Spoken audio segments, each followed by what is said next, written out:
Hey, Ordinary Faith, thanks for tuning in. We needed to talk a little bit about this coronavirus situation. We don't want to move and operate in the spirit of fear, or we certainly don't want to contribute to the panic that is out there. I mean, getting a roll of toilet paper right now or some hand sanitizers, pretty challenging. So we don't want to do that. We don't want to create those problems. But we do want to approach this with love and wisdom. So what we know right now, the information we're seeing, and let me place a little disclaimer on that. This is a live virus situation. That means this virus is still mutating, and so a lot is actually not known. And so if you were to get this virus, all they could do is treat your symptoms. However, there are a lot of viruses like that way, and so just some things to keep in mind about it.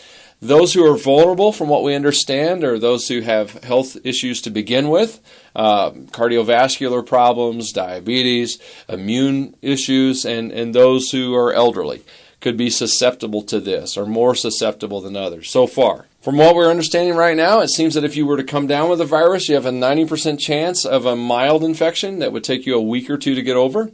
You have a 10% chance of a serious infection that could take upwards to 8 weeks to recover from. And of course, the serious cases are where the fatality rates begin to rise. So we want to protect people. We want to be responsible. We want to encourage you to do the right thing for your health and for those that you know. And we want to move forward in faith, not fear. So, and so that means we have some wisdom, but we also count on God to do some things. So the simple wisdom side of the house says, wash your hands, if you can find soap to do that. Try not to touch your face. Again, that's very difficult not to do. Clean surfaces, sanitize, disinfect surfaces in your home, and limit your contact with people. If you have a fever that you're not sure where it came from or why you have it, then you should definitely get it checked out and stay away from people until you do. From what we're hearing at this point, about 96 to 97% of people experience a fever with this virus. 60%, 60 to 65% experience a dry cough, and around 60% experience a respiratory distress.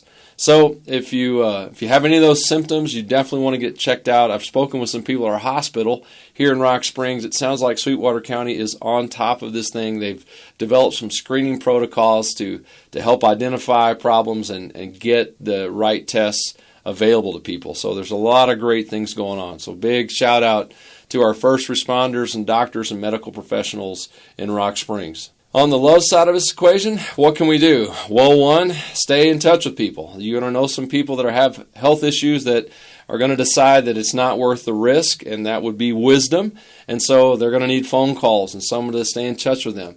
You might know someone, have someone in your family, someone who's a friend who has health issues. You could offer to make store runs, to do some things for them so they don't have to get out and take that risk, pick up medicines, what have you.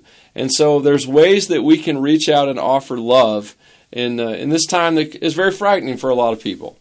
And another thing you can do that would be amazing is you could really pray for our first responders, our medical professionals, even the people in our congregation who own or work in retail businesses, as they'll be out there with the public on a day-to-day basis. We just need to pray that God protects them and keeps them safe. If you'd like to help us at Ordinary Faith, there are a few things that we need help with.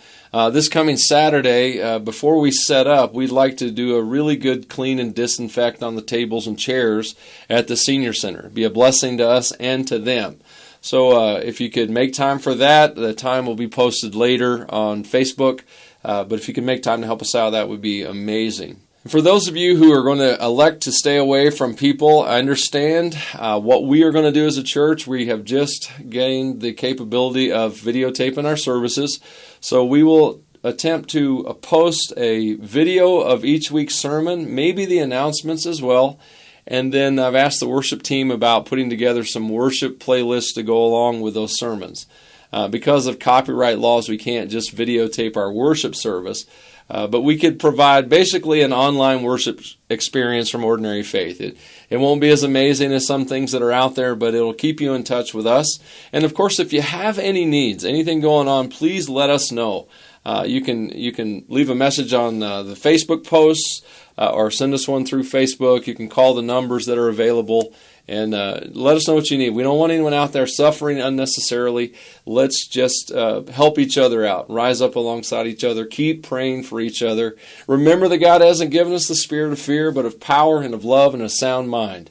And also that Jesus Christ is the spirit of wisdom within us. And so let's not panic. Let's not let the enemy have the situation, but let's be our hearts set in the right place, moving in wisdom, doing what we can, and then trusting God to protect us. If you've endured all this video, good for you. I'd send you a coffee if I could. Thanks for checking us out. We're praying for you. Let us know how we can do that better.